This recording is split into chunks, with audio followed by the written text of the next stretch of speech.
Truth is often praised as freedom, but sometimes it arrives as exposure. A private choice becomes a headline. A body turns into evidence. Silence is treated as suspicion. Cameras follow, courts decide, and control quietly slips away. These stories aren't about revelation as victory, but about what happens after truth is spoken when privacy collapses, consequences begin, and the cost is no longer negotiable. Christine Jorgensen grew up in New York at a time when gender variance was not explained or discussed, only corrected. From an early age, she learned that survival depended on conformity and that privacy was a form of protection. To explain oneself was to invite danger. Silence offered safety. After serving in the U.S. Army, Jorgensen traveled to Denmark in the early 1950s to receive medical treatment that American institutions refused to acknowledge. Her intention was not to be seen. It was to live in alignment, quietly and without spectacle. That intention ended in 1952. When she returned to the United States, newspapers announced her transition as a national event. Headlines turned a private medical journey into public entertainment, framing her body as revelation rather than personhood.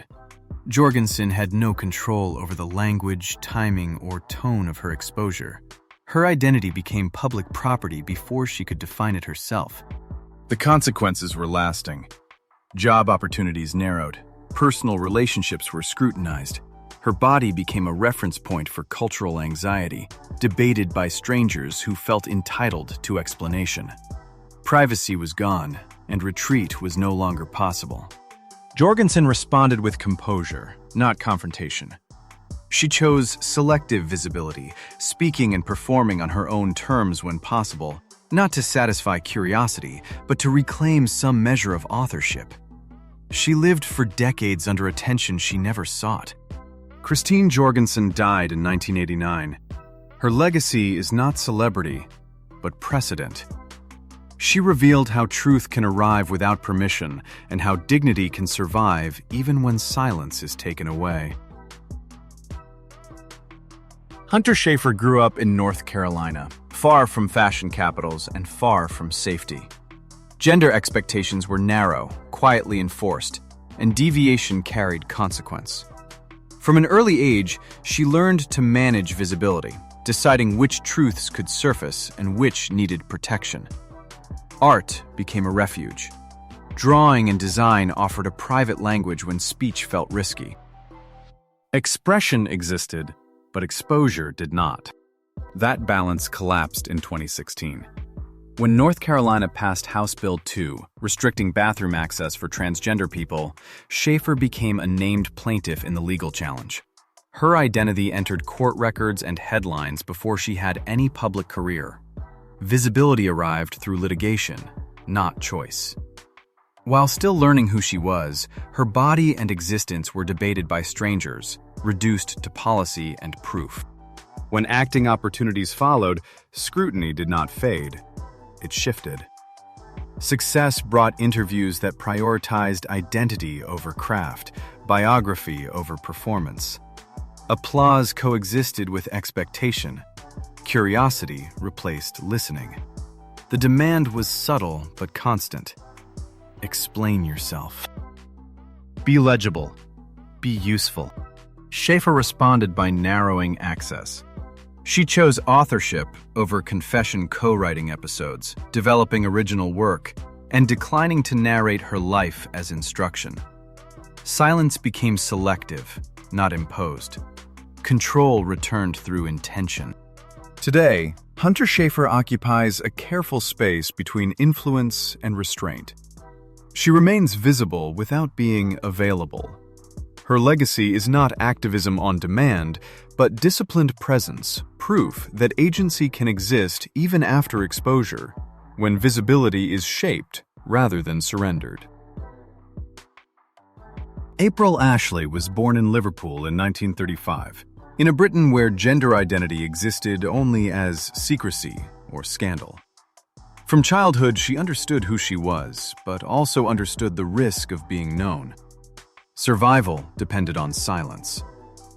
In the 1950s, she left England for Paris, where gender-affirming surgery was possible, and returned determined not to challenge society, but to live quietly within it.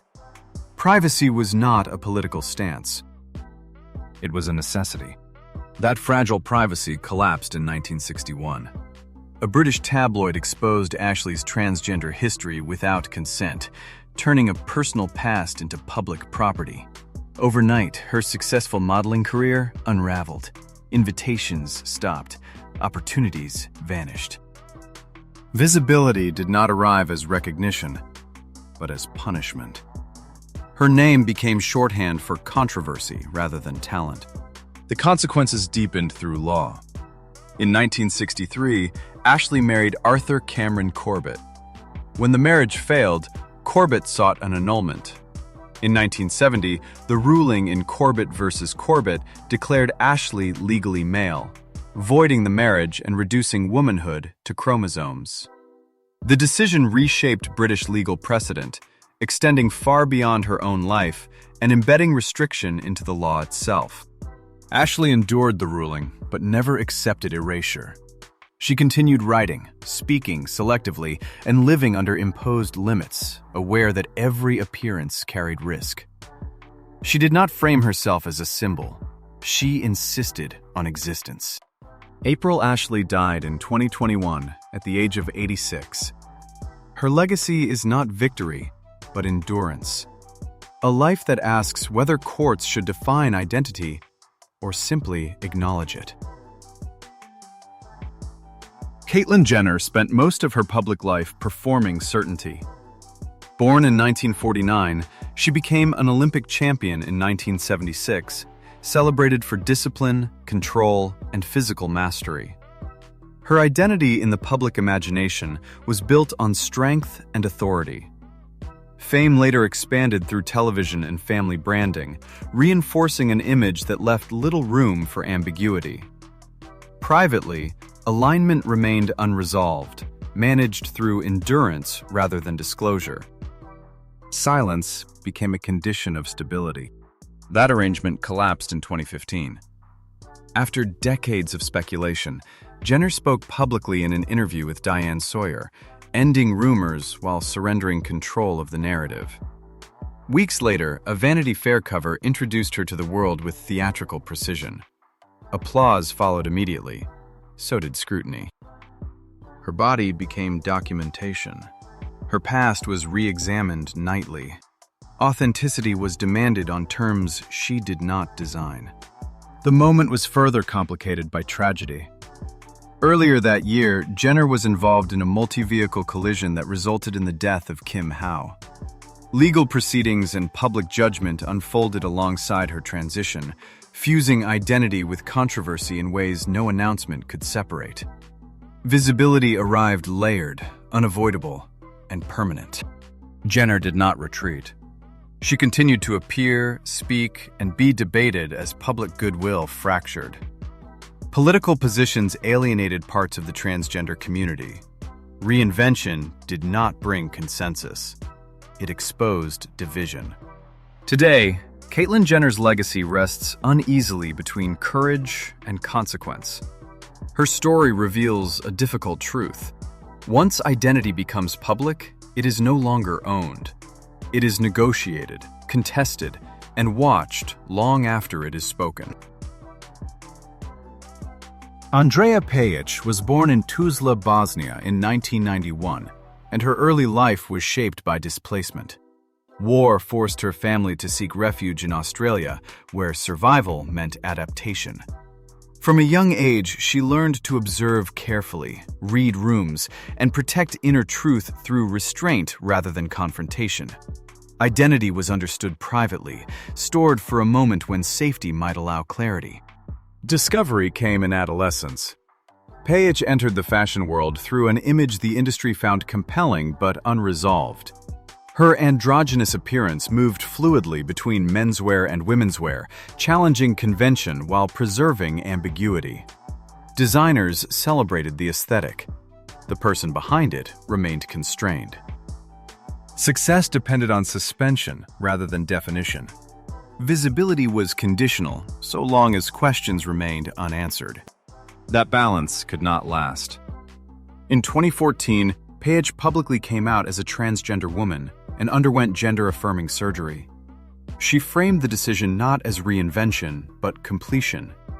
Industry voices warned that clarity would narrow opportunity, predicting retreat once ambiguity disappeared. The assumption proved incomplete. Pejić continued walking major runways, appearing in global campaigns, and becoming the first openly transgender woman featured on the cover of GQ Portugal.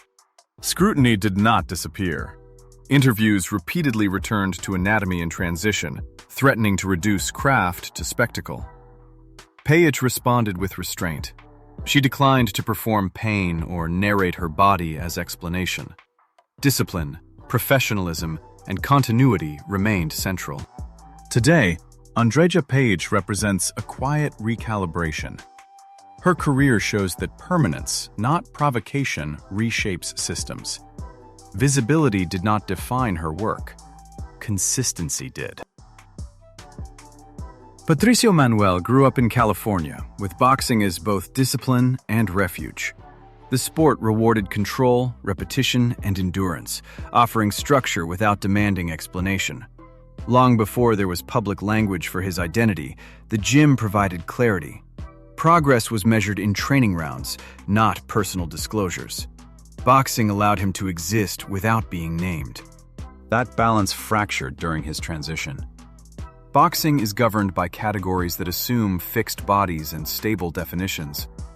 When Manuel sought to continue competing as a man, licenses were questioned, opponents hesitated, and medical reviews replaced merit. His body became administrative material, debated in rooms where he was often absent. Visibility arrived through paperwork rather than performance.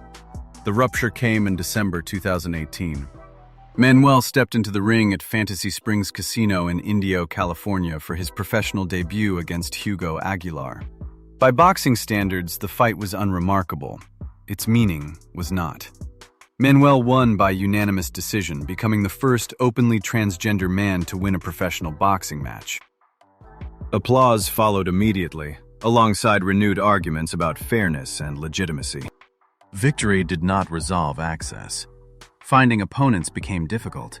Attention drifted away from technique toward identity, reducing years of training to symbolism.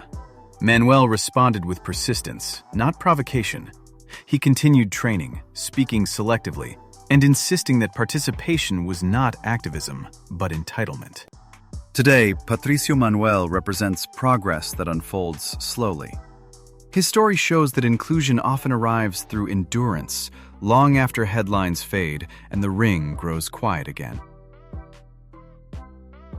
James Dean was born in Indiana in 1931, into a post-war America hungry for certainty, order, and clearly defined roles. From the beginning, he resisted obedience. Acting was not performance for him, but inquiry, an exploration of emotion rather than a display of polish. He trained seriously in New York, absorbing methods that valued interior truth over surface control, and quickly stood apart from the clean archetypes Hollywood preferred to sell. Success arrived abruptly. East of Eden and Rebel Without a Cause transformed Dean into a symbol of youthful rebellion, vulnerability, and longing. The image hardened faster than the person behind it. Studios attempted to discipline his unpredictability, while gossip columns pressed for definition. Questions about sexuality followed relentlessly, demanding clarity where Dean offered none. He rejected the premise outright, famously insisting he did not want to live with one hand tied behind his back. In the 1950s, ambiguity was not neutrality. Refusing labels protected his inner life, but it also intensified scrutiny. Dean was watched, speculated upon, and rarely granted anonymity. His privacy existed only through resistance, and even that resistance became a form of attention. The rupture came suddenly. On September 30th, 1955, James Dean died at the age of 24 in a car accident in California. Death froze the image while silencing the voice that might have complicated it. Dean endures not as a conclusion, but as a projection. His legacy is not identity revealed, but identity withheld, and the cost of a public hunger for certainty he refused to satisfy. What connects all of these stories is a shared truth. Truth itself does not guarantee freedom, and visibility always comes with a price. Courage is not always celebrated or rewarded. Sometimes it looks like discipline, restraint, and quiet endurance under constant scrutiny. When private truths become public property, control rarely remains with the person who spoke them. The final question lingers when truth goes public. Who decides the cost, and who is left to pay it?